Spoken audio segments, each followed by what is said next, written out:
Time for the Golf Channel Academy Coaches Series. I'm going to welcome in Golf Channel Academy lead coach George Connor, owner and director of instruction of Connor Golf, located at Farmington Woods Golf Club in Avon, Connecticut. Welcome back. It's been exactly 1 year, is that right? 52 weeks ago, yeah. Wow, yeah. Welcome back. How was the weather up in the spring? Is it golf season yet? Finally golf season, yeah. Okay. We had about maybe a month more winter than we wanted up there that we're used to. So we're outside now, which is great and exciting. It's a great place, Northeast in the spring, summertime. It's time to play golf.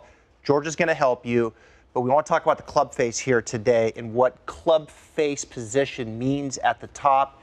Because sometimes we hear that on TV, but we don't really know what it means or what it looks like and then how that can develop the swing. So share with our viewers club face position. Right, so I think if we're watching TV at home and they're always breaking down swings and they'll say, the face is open, the face is closed. And for a lot of golfers at home, we don't know what that means. Mm-hmm. And not only do we not know what it means, but we don't know what we are. So we have three obviously great players up here. We got Minjee Lee, who's very square at the top of the swing. And what I mean by that is that if we were to draw a line across the back of her left arm there and the leading edge of the club, the face and the arm are very parallel. So without any manipulation, when she comes back to impact, that's going to tend to be very square. She's going to hit the ball really straight. Okay. Ernie Els on the other side tends to get a little bit open, and what I mean by that is that the toe is hanging down even lower, and with a lot of players I see at home, that toe is all the way underneath the shaft. Again, we say that's an open position because without manipulation, that's going to tend to be open at impact. That's where a lot of slices come from. And then we've got the #1 player in the world, who we say, oh, well, that's a closed position. That's not right.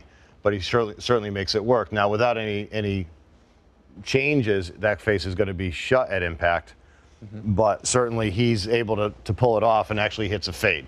So let's start with the open club face and some fixes to that, because I know we have probably some viewers at home that are struggling with the open face. Right, and that's what I see the most of.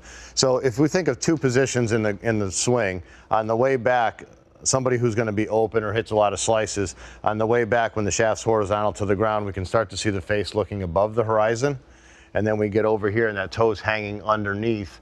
And so again, back at impact, that face is going to look to the right and we'll end up hitting something that looks like that, slicing off into the woods again.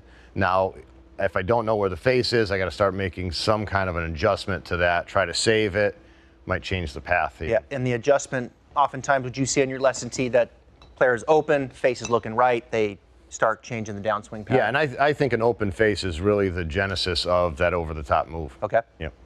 Let's talk about the closed face now. Let's go to the other. The closed position, I don't see it as much, and slightly shut faces at the top I actually kind of like. But if we go back, and I think for beginners, a lot of times we'll get into this position because it makes sense to leave the club face looking at the ball. But now when I get over here, the club face is looking at the ground. As I flip that over, I have that kind of Dustin Johnson look where my wrist is flopped over, the club face is looking up at the sky. Mm-hmm. And again, if I don't do something, that club's going to be looking left at impact. I'm going to hit a lot of hooks. And I think the other problem for the beginner is getting some loft on the club or getting some elevation on the shot. Because if I were to go like that with the driver, I don't have a whole lot of loft to start with. If I shut it, I've got rid of all of it. So that adjustment, face shut, looking left, they would hit it over to the left, and then that player would start to adjust the downswing just the opposite. Right, and have to start coming from the inside. Okay. So if just a real quick tip on if we're open, what I'd like to see people do is see a couple more knuckles from that top hand. So you might take that hand and move it over a little bit, mm-hmm. and feel like that club face is looking at the ball a little bit longer. Then we'll tend to get square. For the shut face person, because again, we don't really have awareness of where the face is, but I know where my thumb is. If I'm over here in that shut position, my thumb's going to be alongside the club. If we can get that underneath the handle, that tends to take care of the face. So I like to tell people, just take that thumb and point it at your head, and now all of a sudden the club face gets square. Let's see what that square club face looks like. Do that slow so our viewers can see that once more here. Square going back, toe just slightly down there? Just a little bit, kind of matches up to my spine angle there. And then at the top And then at the top of the swing, it's going to match the back of my left arm. Perfect. Okay, so if I can get into that position.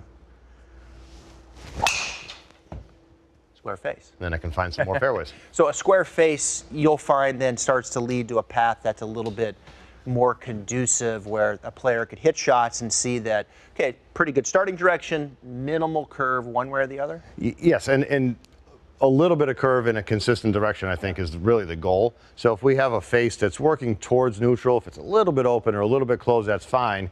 If it's consistent, then the swing evolves into a path that makes sense, and now we know where the golf ball is going to go, and golf can get a lot more fun. Yeah, it's good stuff. The club face, we know, is so important in the golf swing. So thanks for all that instruction, George. We'll be back tomorrow to help dial in your wedges. We'll be posting new tips with George all week long on Golf Channel Academy Facebook and Twitter pages. And to book a lesson with George or find a coach near you, go to golfchannelacademy.com.